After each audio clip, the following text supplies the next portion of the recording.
Welcome back to Signals on 91.3. This morning we'll be looking at getting your business right. I have with me somebody I've disturbed for more than 2 months. I'm sorry. It's okay.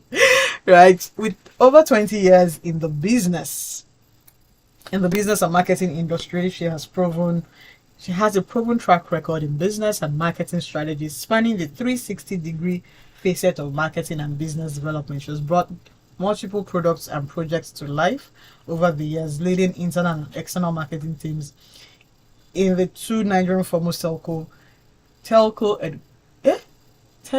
organization. Now driving the youth segment revenue and subscriber growth.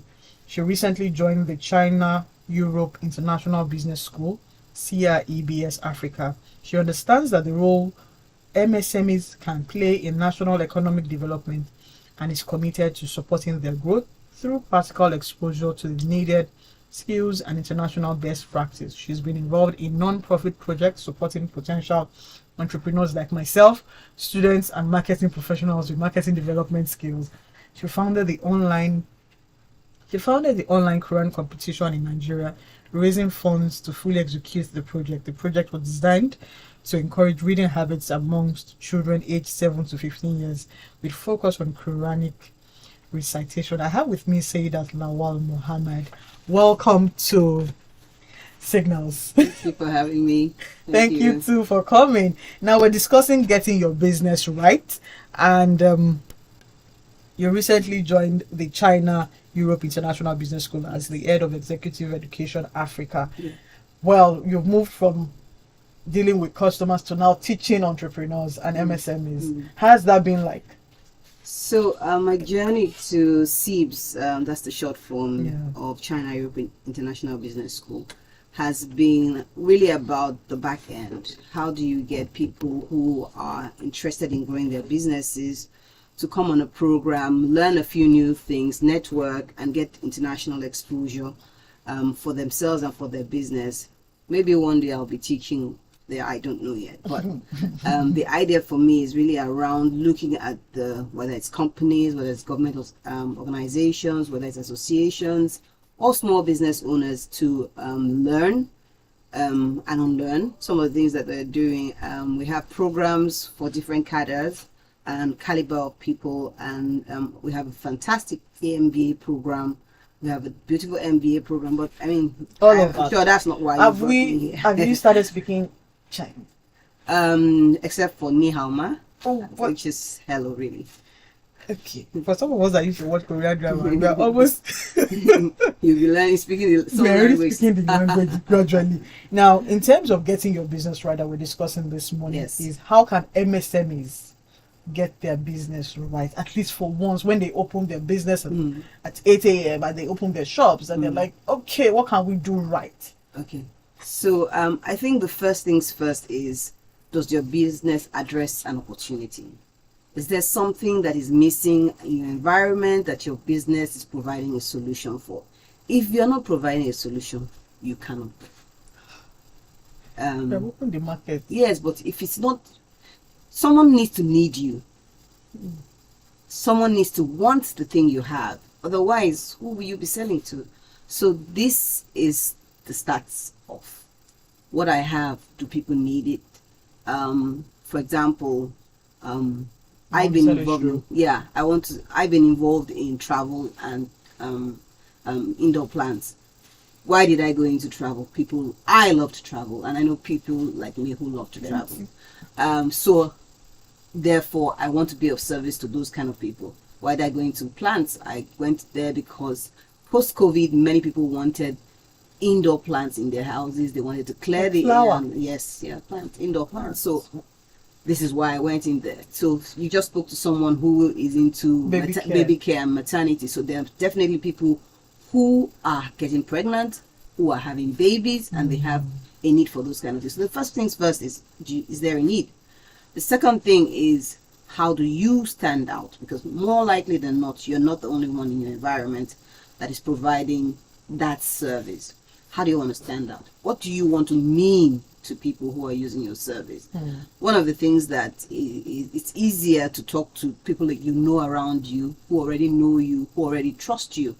Once those people start using your service, it's easier to learn from that and fix the issues that come up, because as every human being is, we have one flaw or the other, and sometimes we transfer those flaws into the way we set up or start our businesses. So it's important that you learn from the feedback that the people who are patronizing your service are already giving you. I think lastly is, at least top line is, are you pricing your product or service right? Is there a margin that you're going to be making there? Are you underpricing yourself such that you're not making any real revenues? When you're making those revenues, are you putting something apart that you can use to make your business grow? Or are you spending all the profits that you're making?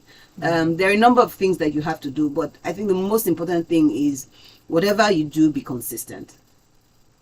Keep at it. Businesses, make I use speaking, does not blow overnight. It requires time, nurturing. It's like a plant. You put in the soil, you start with the seeds, you give it a bit of sunshine, make sure that it's exposed to the right nutrients, and bit by bit by bit becomes a tree, and hopefully becomes a forest. So you need to be consistent over time. Now, speaking of pricing, there's profit, there's margin. Walk us through that. I'm asking because I know of people who have their own small businesses, and it's what they make that they spend. And so how do they now, where is profit, where is capital, where is... Okay, let's start from the beginning. Capital. You can get that because you saved for it, or you can get that from relatives. You save for it, they call it bootstrapping. So money. No, it's your money that you put into the business. Then you get from maybe your mom or your dad or neighbors or friends that you grew up with in your neighborhood or in school, and they say, okay, I trust Saidat, or I trust she will do something good with this. Yeah, okay, I'm giving you part of the money. At the end of the day, you pay me back, or I'm giving you as a grant or a gift, whatever it is. So that is another way that you get money. And the last way that you probably get money is go to the bank and take a loan. Many people do that, but you have to be sure of what is coming back in so that you don't go bankrupt. Other people get what they call angel investors or venture capitalists. Those are people whose goal is really about serving you and helping your business grow. Some want a return, some want equity or part ownership of your business. Others, they just want to see you grow, and at the end of the day, you give them a piece of something in return for all of their investment, or part ownership. So they want equity from you. So these are some of the ways that you get access to capital, or you have capital. Then when I say revenue, I'm saying, for example, you bought what? You sell, what should I say now? Eggs, crates of eggs. And all of the one crate you buy it for, say, 5,000. It's no longer 2,000. Okay, one egg is 5,000 naira. naira. So 5,000 naira was the cost you got for the egg. That you gave somebody 5,000 naira and they gave you a crate of egg. So you have all of that, depending on how many crates of egg you bought. So let's say you bought 10 crates of eggs that you're going to resell. That's 50,000. So that's 50,000. Now, when you sell everything, you're selling those eggs for 5,500. So you're going to make 55,000 naira. The 50,000 naira is your capital, what you invested into that trade. The 5,000 naira is your profit margin. No? Let me call it a margin, just the margin. But you may have taken transportation to go out to buy the eggs and bring it back. You may have taken some money to buy the crates themselves that the eggs are placed in. You may have bought a space, Those little things are also costs that you have to now remove from that 5,000 naira. And you may be left with what? 2,000 or 3,000 naira. So your profit is the 3,000 naira that you are left with after you've removed the other elements of cost. So many people will just take that 5,000 naira and spend it all, believing that that's the money that they gain. No, you didn't gain all that.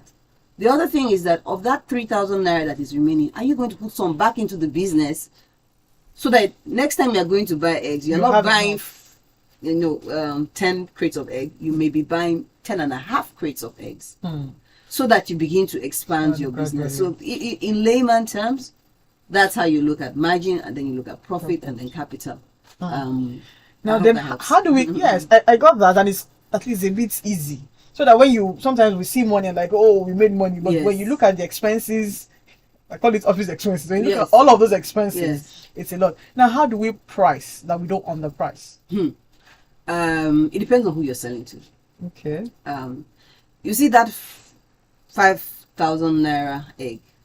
If you buy it in a certain neighborhood, you can buy it for 5,500. Or 6,000. But there are some other in neighborhoods that you go and buy, like where we are right now. Certain areas, you would buy the 1 crate of egg that has 30 eggs. Yeah. Someone will decide, I'm going to split it into 2 Or 3 or 4. or 3 or 4 You and see some repackage 6. it. Mm-hmm. So when I repackage it, I will buy the packs. And for example, I decide that 6 eggs, we have a dozen eggs, I want to be selling those 2,000, for 3,000, 2,000, 3,000 4,000. naira. That area has the Capacity, capacity, spending disposable income to afford it the way you want. But there are other places that you have to sell those eggs one. 200. Malam. Yes. Or 250. If there are no other egg sellers in the neighborhood. That's it. First to get there. Yes, you are the only one there, so you are taking first movers advantage, or you are a sort of monopoly in that area, which means that nobody else has that service. So it all depends on who you are selling to. So first things first, you need to understand, who am I selling to? What is the capacity of that person to sell? Are there other competitors around me? So that is what will guide the pricing that you put on your products. There's some places that you can say, okay, those 1 crate, the 6,500, I will sell it, and the best people will buy it. People will buy it again because of convenience. Because of there are other factors that are involved. If it's the only one in the neighborhood, of course, people will buy. Or maybe you've taken those eggs and you've decided to boil it. You've added value. Yes, you've added value to the egg. You've added something else: your hot water, your gas, your kerosene, your pots or kettle that you used to boil that's additional value you've added to the egg. So instead of 200 naira per egg, you're ending up selling 1 egg for 350, 400. Depends on. So those numbers you have to be very familiar with. You need to check and be sure that, okay, am I getting my numbers right? Am I getting my numbers right? At the end of the day, will this bring me the profit I'm looking for? Because, I mean, as an egg seller, if that's all you do, you're not only an egg seller. You have to eat the egg. Yes, you have to buy rice. You have to buy beans. So sometimes when you go to the market and you say, are you telling me tomatoes is just this costly? The tomato seller is looking at, I will not eat tomatoes alone. I'm going to go and buy something else, egg, granite, or whatever else he's going to buy. And I need the money that I'm making to be enough. So he's going to layer that on the pricing that he's putting his goods for. Now, over time, having worked with different MSMEs, what has been the challenges that you've seen? What has been the progress that you've seen small businesses do? I think, again, I have to talk about consistency. Why? Because there are business owners, sometimes myself inclusive, who take a business idea and get distracted about all the other daily lives and do not put enough time, effort, and commitment to a certain business. And of course it dies. Because you didn't nourish it. As a plant, maybe you put it in the shade when the plant is supposed to be having a lot more sunlight. Or you put it in too much sunlight when it's supposed to be in the shade a little more. So those factors will determine whether your business is surviving, growing into a real fruitful tree or not. So my first encouragement is be consistent. Be consistent because being a business owner is not necessarily easy. It's not a walk in the park.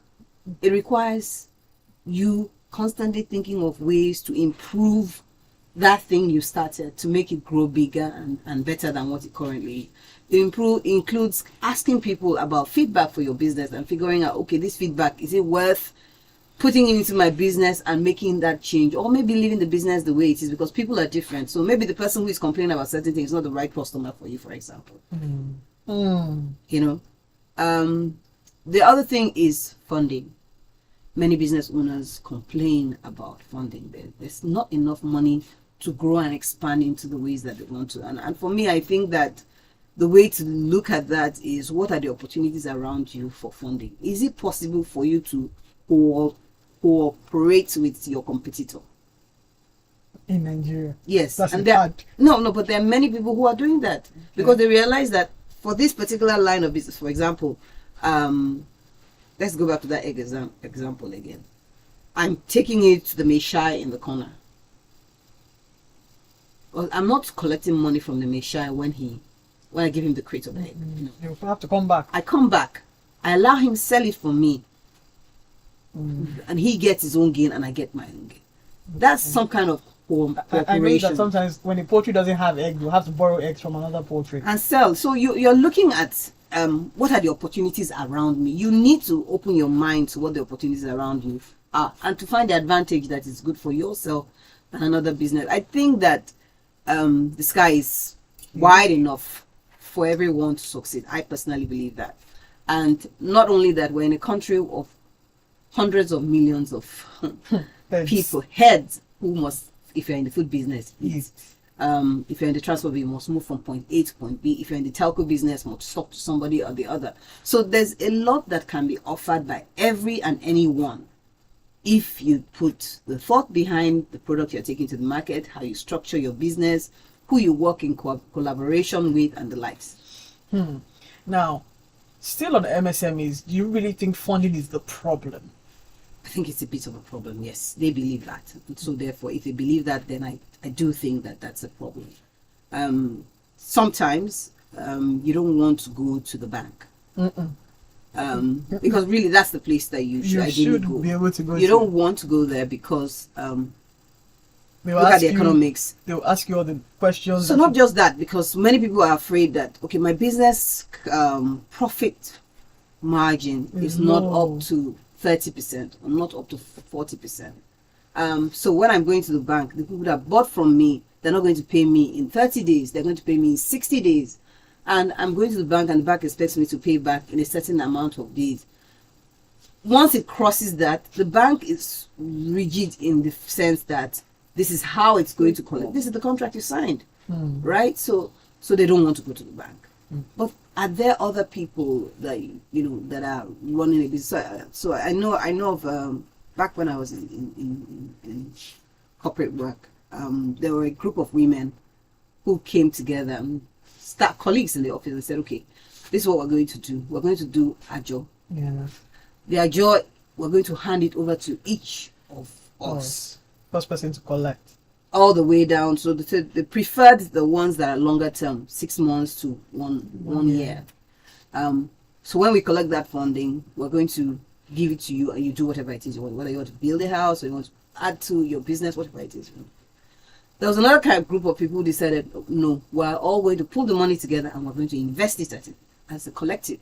And they were investing it in, some of them were investing in shares, some of them were buying lands as a small group of people. So this month we have bought your own, next month we're buying your own, the next one. So they were consistent in that regard, so that's another way to make fun. Then there are others that said, okay, I know someone who is into let me call it animal husbandry. Okay. And he was looking for a colleague of his that said, okay, I know you want to be in the office, but I'm interested in retiring soon. And I want to use the money to set up the farm. So give me some money and I'll turn this money around from time to time. In fact, I spoke to this same guy and he's like, look, I'm going to do chickens for December. I'm not the one that makes the chickens. I'm not the one that grows chickens because he grows pigs and goats and tomatoes and stuff. But I know someone else that does chickens and I want the turnaround for the Christmas season. So I'm going to see this guy. If you're interested, I'll come along with me, Sure. So you need to be looking for those opportunities. These are the ones because one person can't do it alone. One person can't. One person can. Now, so you've spoken softly about plants, right? And as a plant-based mom, because what has planting taught you? Wow, that's huge. When I go out and I come home, I see my plants thriving. There is a joy that I get. Like you need to feel the aura the moment they start talking about plants. Yes, there's a joy I get. Just seeing them thriving. But I also know at the back of my head that it's not thriving for me alone. It's thriving for my family. Because their job is to take away the excess carbon dioxide that we bring out and give us oxygen in return. I love that. Okay. That within nature and the way that God has created things, He's put a balance in place for us. And to be embraced by that balance every single day gives me joy. Why did you decide plants? What happened? Story. Where did the love come from? Like, Actually, like you just see it. Wondering. So, when COVID came into the picture, I have a son who suffers from asthma. And, that period they were not going to school. So I was trying to figure out, just doing some research and trying to figure out how can I get more oxygen For him. in our environment for him. And that led me to having live plants in the house. And then I realized that with the plants in the house, the packaging for the plants Has to be were different. not looking very aesthetically pleasing. So I was looking like, okay, what do I do? I now went into importing Plants. the planters. Wow. So that my room, and then again with COVID, you wanted a very pleasing environment. At that time, there was not enough information around backgrounds for these online calls, whether it's Zoom. There were not enough of those. Zoom was Zoomed. So I wanted that environment. So I needed the plants in the background, and I didn't want them in the basic plants containers that were available at the time. So I started importing from the UK and from US, and then I was like, okay, why not sell? How's that been like? Again, this is why I keep on talking about commitment. I apparently am the kind of person that does something for a little while and then I move to other things. So it's very profitable when I get into it. Every time I get into it, it's very, not margin I'm talking about, very profitable. I'm not growing the plants myself. Again, I collaborate with other people. I look at the plants that are best for. I always ask people, you have plants? Do you want plants in your home? Do you have dogs? Do you have children? Those kind of things, because that guides me in the kind of plants that I want to put in your environment. And they grow. They do very well. Some of them I'll be telling you, you don't have to wet it. Put water in it every single day. Things like cactus. Then there's some that are super resistant, like diseasey plants. You can almost want to kill it and it refuses to die. So you were asking me about the lessons that I got from plants. Life is a cycle. There are moments where all of the leaves are just dropping. And you're like, where's my money? And you're like, what happened? I've done a bit of petting. You speak to them? No, I'm not that attached yet. But sometimes I feel like this one makes me happy. Okay. So, and then of course there are other times that you just see that lighter shade of green plant shooting up. A few weeks ago, there was a pot that I was looking at and everything in it seemed to have died. I didn't even know the plant that was in there.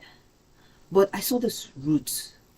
And when you look at the root, it was still alive. So I took it away from that, cleaned it up, and put it in a smaller, different plant. And it put sand in it, fertilizers, and all that. And I didn't know what plant was growing, and I realized later on that it was a snake plant that was growing. Snake plants are very, very good in the home. And snake plant. It's called sigma. It's like very long. Yes. And there were 2 different varieties that I'm very familiar with. And this one was one of the ones without the yellow on the side. So it's growing back. And I feel very happy that I didn't throw that route away. So again, let's translate that to business. There are times that it looks like my business is dead. We have not the made money this season, year. yeah, the season for this seems to have passed away. But you know what? Don't give up. Don't give up. No, Don't give up. The signals on 91.3. We're discussing getting your business right with Saidat Lawal Mohammed. Now, she's now Plant's mom. That's what I'm going to call her. Right? Just go and say. Plant mom, me, plant mom. If you have questions, comments, you can call 0809 191 3913. You can send us a WhatsApp message 0809 234 5913. Now, speaking of getting your business right, how do we attract new customers while maintaining strong relationships with the existing ones? So there's a bit of science behind the fact that it costs you a whole lot more to get a new customer than to keep the one that you already have. Yes. And I want to agree with that, because what your existing customers do for you is beyond just buying and selling. They become your mouthpiece. True. To influence other people to come to you.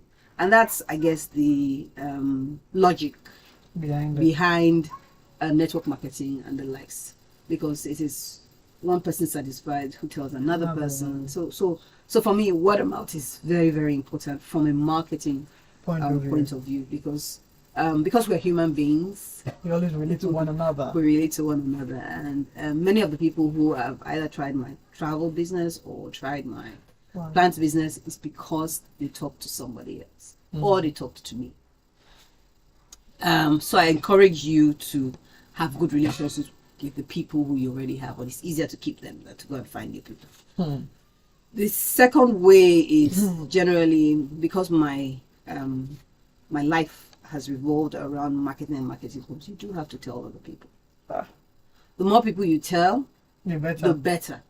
The more likely you'll find people coming into your business. And how do you tell people about your product? This is where things like advertising and radio ads or social media or just plain PR write-ups about your business come into play. If you can't tell anyone, then it's this old adage like you're winking in the dark. And therefore, no one knows you, no one comes by. And what happens to your business? Don't dare. No, it can be like that plant that is eating. Which is why you now go back and start telling people, look, either on social media or on radios or at fairs even, to say, okay, I'm coming to display my product or service. If there are any kind of fairs around your neighborhood, whether it's a trade fair, whether it's your mosque or church fairs, you take your products there and talk about it. Now, speaking of mosque, you started the Quranic... I was going to get there. Now, the project is designed to encourage reading habits amongst children aged 7 to 15 with a focus. Yes. Why? So, this started from my telco days. I was about to ask that. Yeah. What happened? Oh. So, this is it. We had this first of a kind music talent show, not the more popular ones that were reality TV shows on TV. This was digitally led. And for the first time, there were many people who would normally not be able to put in an entry for the regular shows. They were able to go online, pick up their phones, sing whatever they wanted to sing, and send those entries in. But thousands of entries. Way more than we sometimes adversity brings opportunities. So this was what COVID that period brought to the table. Many people couldn't do anything but to use their devices for as many things as possible. So this is where the idea came from. And I was like, okay, this one is good for circular life. But as a Muslim and one that is practicing, how do I encourage young Muslims to have a love for the Quran, improve their recitation, and then come out and have an engagement with the Quran in a way that is exciting and popular and something that they can also teach them how to stand in public and speak. Hmm. So this was the two things. One, encourage the Public Quran. speaking. Two, also public speaking. So I decided to take the learning from that particular music project and translate it into Quran. And so we birthed, I think it was 2016, we birthed the online Quran competition, wherein people just, whether online, on their phones, record any verse of their choice. And I was particular about children, because I feel like if we get it right from the young age, then we've gotten it right for the long term. I mean, no matter how far away you stray from your youth, the good things that you picked up over time, they come back. Yeah, they stay with you a long, long time. So this is how it came about. So I got a couple of other people, Quran experts, and then a radio presenter, because I was running my media job then. I couldn't do both. So I look for people around me that will help me bring that idea to collaborate and bring that idea to life. So this is what we did, and we were on radio for, this is what, 7 years now, 8 years now of being on that program. We tend to do it majorly during the Ramadan season. How and then the for voices like? it's all inspiring. There's certain recitations that you have goosebumps All over your body. just because of how surreal, how rich. And then I love the fact that the kids every day are rushing to the radio station to just, I want to be the one to calling, I want to be the one to send my message if I can't calling, and be able to recite. I find that, I feel like I what I set out to do, You've gotten it. I got it. Yes. Well done.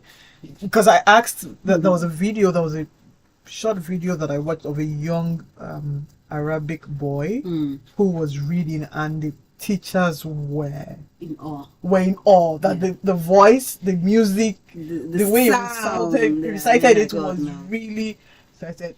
And Yeah. wasn't So that's what I get every time when the kid's calling. There have been instances where someone, and kids, because you can tell when it's a child's voice. Yes, you can. So I kind of have focused on the 7 to about 11.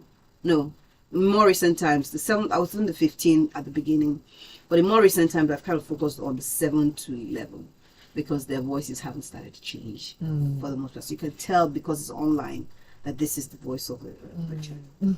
That's a child. That's a child. Actually, Now, over time, what's the long term for that project? so I'm looking at doing this on a weekly basis. Okay. So every Friday or every Saturday. But I still need to figure out how that's going to come together. Sure. But yeah, I think it's something that a gem that we found, and we need to nurture it. Okay. It signals on 91.3 Lagos Dogs, and you're asking me why I'm doing that. My mother used to. So my mom is Muslim, my father is Christian. Yeah. Every time we want to sleep at night, Yes. my mother would have done Psalm 23 and read all the Psalms, and then when it's time to Go to bed. we would have to do Ya Latif, Allah Latif through the night till we sleep. So that's where it's coming from. I can understand. That's where it's coming from. Now, as people begin to, as inflation, everything is expensive, how do we be like that snake plant that just bloomed? Because you've talked about consistency and consistency. It's a very tough one. It is. It's a very tough one, particularly in this environment. Again, go to the beginning of what I said. Yeah. Does anybody need your product? So we have to keep looking at for people who need our product. If there's no one who needs it, then of course, yes, it's going to, things are going to, eggs are eggs. We don't have an alternative for eggs in Nigeria. Not yet. Maybe in other people's climes, they would do egg substitutes and whatever else. But Nigeria don't have. we don't do substitutes like that. But there are other products that have substitutes. Can you pivot? Can you try something else? Can you, in the course of your egg selling, for example, do you want to add a complementary product that expands your bracket for the people who need your service? There are people nowadays, we know that getting food. I don't want to go to the restaurant. I don't want to go out to eat it, but I want the food from Deliver it to my. Deliver And it don't to take my- my food away. Dispatch rider. So what are the complementary things that you can add on to make your service or your product less resistant? It's like you are protecting it from the whole inflation. How do I protect This business. from inflation? So, for example, for me, I'm not importing pots and pan and planters anymore. I can't because by the time they come in, the pricing is just so there are local ones that I can now use, and I think people are willing to have that if they know that they're not going to pay something exorbitant. And when there is an opportunity, I bring out some of the stuff that I already have and say, look, I'm not pricing it at the new dollar rates. I'm pricing it at what I got it for. So it's encouraging people. But that's me. Other people may not have that luxury to do that.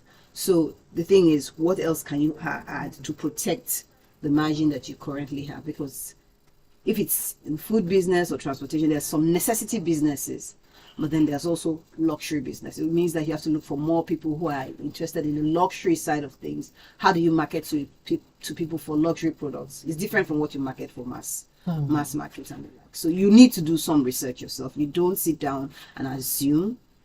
You need to go out, ask questions, get feedback from your current customers. Okay, so inflation has come. Yes, or this is too expensive. What can I do to make it easy for you? Learn from your customers and come back and put it back into your business. Hopefully that helps. Otherwise, look for something else that will work for now. And you have to, because again, you're not eating eggs alone. You have to eat rice, or you have to do all of that. Now, what are the key lessons as we begin to wrap up that you have learned helped to grow MSMEs? We've spoken about profit, pricing, margin, capital. I think you need to figure out an expansion plan. At what point can we expand? As you grow over. So again, remember that example we gave of the crate of eggs. You're adding half a crate per time, because the money you got, you need to put that money back into the business. That helps you expand. You can't spend everything that you got in, so you have to put. So that gives you more inventory if you're selling a physical product, or if you're not selling a physical product, then you're selling intangible products or services. So you need to figure out, okay, how many more people can I bring in? Because the more people that come in, the more you expand, the more volume you have. The more volume you have, and therefore the more profit margin that you have, so that you can decide, okay, at the initial, I'm not spending any money on myself, but over time, I will now be able to take a salary from it, and while I plug back the profit back into the business. And you get to a point where I don't know, just need the salary, I can now take out of the profits. It's just gradual. So it's a gradual thing. It doesn't happen overnight. No, it doesn't. So are we still going to have more? Is our plants going to expand? I hope so. Okay. You can come and take one. I'm coming from my office. I am. Now, thank you very much. One more is for aspiring entrepreneurs, people that they have their 9 to 5, they want to do by the side. How do they balance both?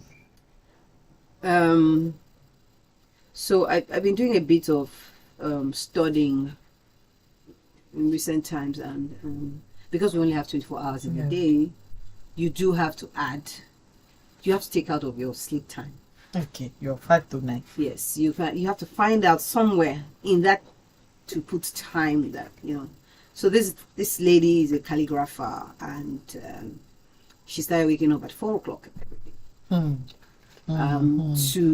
And I just hearing her and listening to her, I started to wake up 4:30 every day. No, it's 3. No, I can't do 3. I need sleep. So you have to find the time. If it's important to you, you have to find the time. Number 1. Number 2, there's something I love to do with people, which is the business model canvas. Just mapping, who are you talking to? What is your value chain? So where are you getting your stuff from? Who are your partners? What are your key activities? Yeah, all of that. All of that put together. You do have to look at it. I encourage you to do as many of them as possible, because you will find one or two that works with you. So if you're looking at it from, I know people talk a lot about passion, but yeah, passion is one part. But there's also consistency. There's also that. There's that. There is that. Yeah. I'm coming. There is that. Well, thank you very much.